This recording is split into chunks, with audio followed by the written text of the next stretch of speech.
There's a quiet crisis unfolding in America's heartland, and it has nothing to do with the weather. We're about to dive into official USDA data to uncover a massive, multi-billion-dollar story about a broken promise and a huge shift in global power.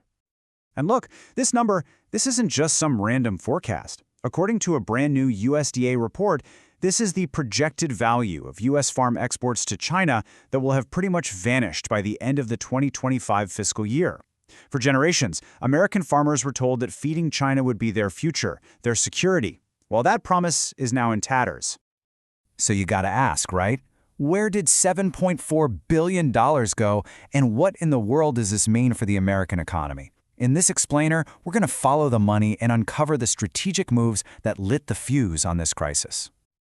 Okay, so first things first, let's break down that staggering headline number. Because this isn't just one crop getting hit, or one region feeling the pain. No, this is a systemic shock to the entire U.S. agricultural sector. I mean, just look at the scale of this damage.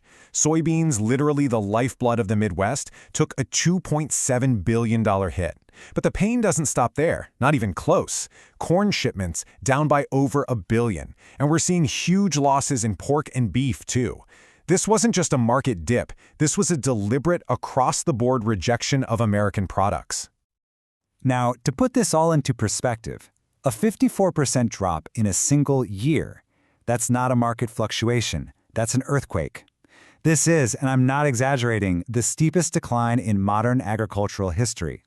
It signals a permanent fracture in a trade relationship that's been built up over decades. So, how on earth did this happen? Well, this wasn't some market downturn or a fluke accident. The data points to a very deliberate, long-term strategic decision that was made in Beijing.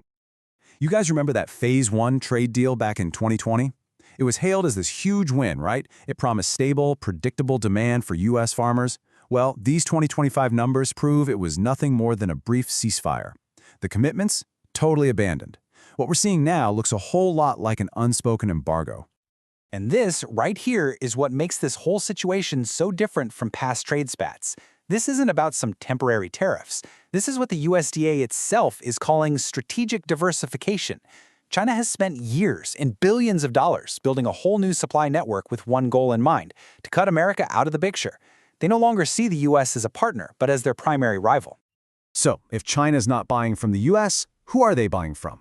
Well, that brings us to the next major player in this whole story. Brazil, the country that has directly and massively benefited from America's loss. I mean, this chart, it really says it all, doesn't it? As U.S. exports to China absolutely plummeted, Brazil's just soared.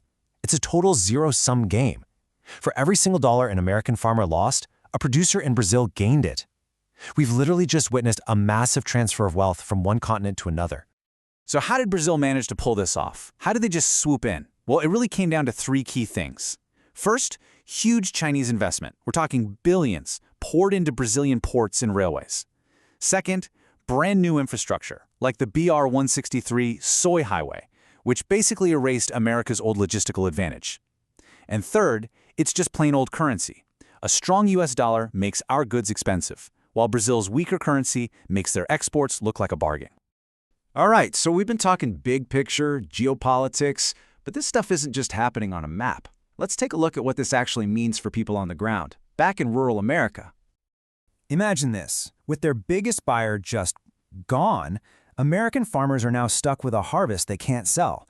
Silos are full to the brim. They're now literally piling grain in these giant heaps outdoors, just watching their economic future decay day by day. And the pain just radiates outward. It's a shockwave. Farmers can't pay back their loans, so the rural banks get squeezed. Nobody's buying new tractors, so equipment sales are collapsing. And what does that mean? It means factory workers in places like Illinois and Iowa are getting layoff notices. That $7.4 billion that used to flow through Main Street, it's just vanished. And here it is, the bottom line for the farmers themselves. The USDA is projecting that net farm income will plummet by 25% this year. To give you some perspective, that is the largest single-year drop since the absolutely devastating commodity slump of 2016. There's a term economists use for this, margin compression. And it's exactly what's happening. The prices farmers get for their crops are collapsing.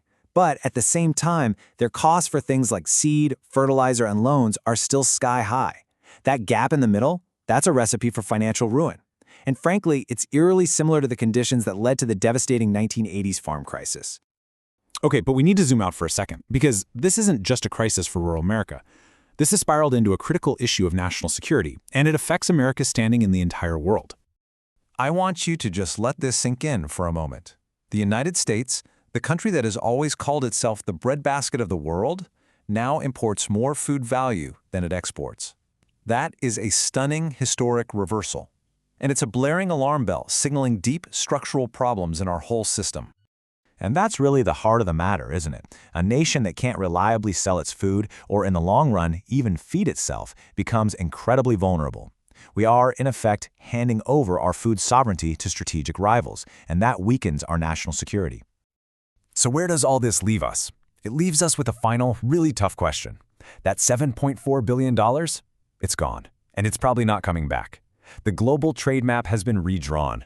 The choice now is whether we're going to defend our farmers and fundamentally rethink our entire agricultural and trade strategy, or just stand by and watch the American heartland become another casualty of globalization. That decision is going to define this nation for decades to come.